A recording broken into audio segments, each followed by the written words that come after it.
आज बन रही है आलू की भाजी और दाल कचौरी। पहले आलू की भाजी बनाते हैं। उसके लिए मैंने आधा किलो आलू लिए हुए हैं। जादू से इनका छिलका उतर गया है। आलू का साइज देख लें, 2 बड़े आलू हैं, 3 छोटे हैं। इनको काट के छोटे पीसेस में डिवाइड करती हूँ। आपके सामने एक आलू को इस तरह से कट लगा के छोटे पीसेस में काट के दिखाती हूँ।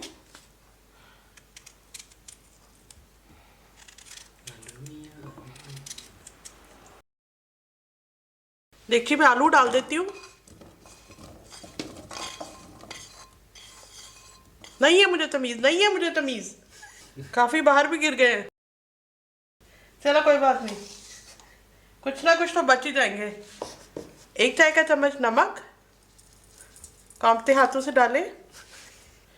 1.5 चाय का चम्मच कुटी लाल मिर्च, राशात आई है। आधा चाय का चम्मच हल्दी, आधा चाय का चम्मच जीरा, आधा चाय का चम्मच साबुत धनिया। और इंसानी मशीन का इस्तेमाल करते हुए इसको ऐसे क्रश कर लें। 1 चाय का चम्मच कलौंजी, 4 कप H2O। इतना जोर से ना हिलाएं कि बाहर गिर जाए। अब ढक्कन को थोड़ा सा इस तरह से खोल के पकने के लिए रख देते हैं। आलू को गलाते हैं। आधा कप मसूर की दाल को पहले धो लेते हैं।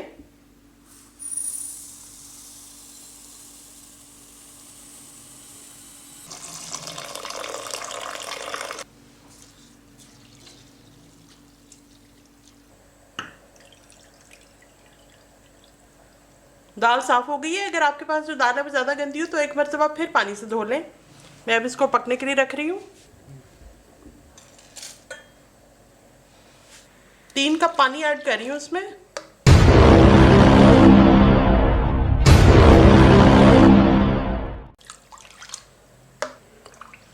और दाल को उबलने के लिए रख देते हैं। दरमियानी आंच पर 15 मिनट में आलू गल चुके हैं। अब आलूओं को हमने थोड़ा थोड़ा सा मैश कर लेना है इस तरह से,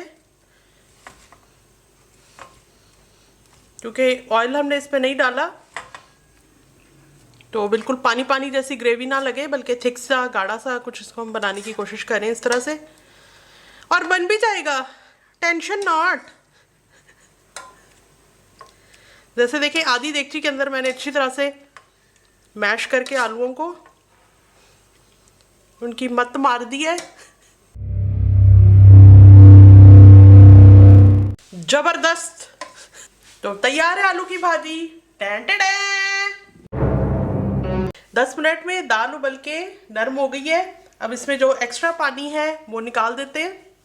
ये नीचे प्याला, ऊपर छन्नी रखी और इसके ऊपर दाल डाल देते हैं। हमें दाल को बिल्कुल खुश्क कर लेना है, तमाम एक्स्ट्रा पानी निकल जाए। ये बारीक वाली छलनी है, अगर मोटी छलनी आप इस्तेमाल करेंगे तो दाल भी साथ ही बह जाएगी।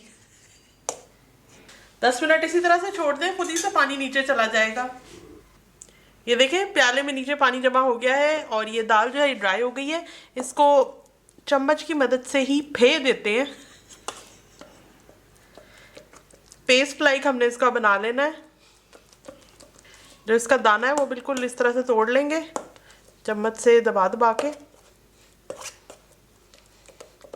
आधा चाय का चम्मच नमक का इसमें ऐड कर रही हूँ।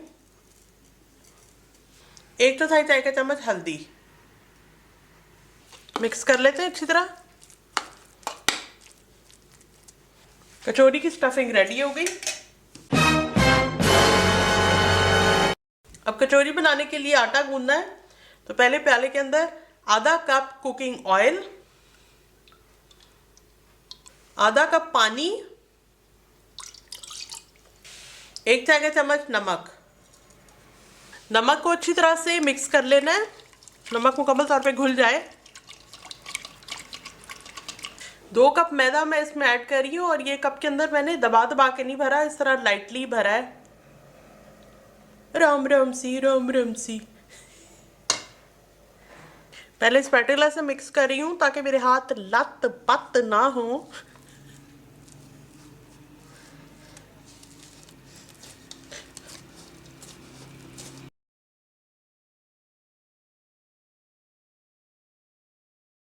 आटा मैंने गूंद लिया है, कोई एक्स्ट्रा पानी इसमें ऐड नहीं किया। और अब इसको कवर करके रखते हैं। फर्ज करें कि कढ़ाई है, फर्ज करें कि मैंने इसमें ऑयल डाला हुआ है, फर्ज करें कि मैं इसको चूल्हे पे रख के गर्म कर रही हूँ कचौरियों को डीप फ्राई करने के लिए। कर ले फर्ज। पहले एक छोटा सा पेड़ा बनाते हैं, नीचे की तरफ इसको फोल्ड करती जा रही हूँ। अब इस तरह से पकड़ के थोड़ा सा इसको फैला लेते हैं।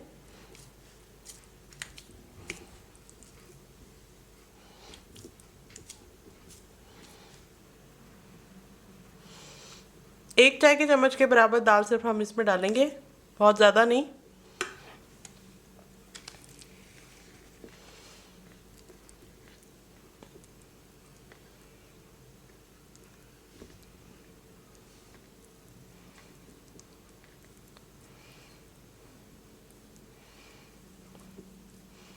इस तरह से चुंडियाँ वड वड के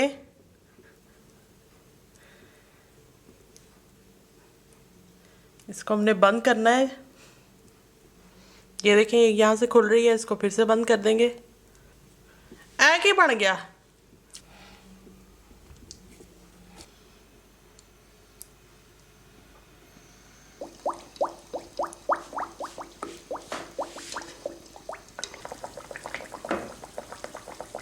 दोनों साइडों से इसको अच्छी तरह से फ्राई करेंगे दरमियानी आंच पे।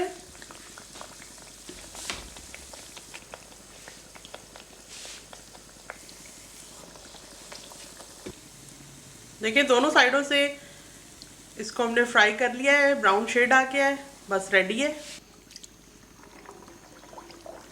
आलू की भाजी और कचौरियाँ तैयार हैं। बस कचौरियाँ बनाते हुए आपने इस बात का ख्याल रखना है कि जो मसूर की दाल आपने पकाई है उसको मुकम्मल तौर पे खुश्क करना है, उसमें बिल्कुल भी नमी नहीं होनी चाहिए, वरना पूरियाँ फट जाएंगी और सही से पकेंगी नहीं।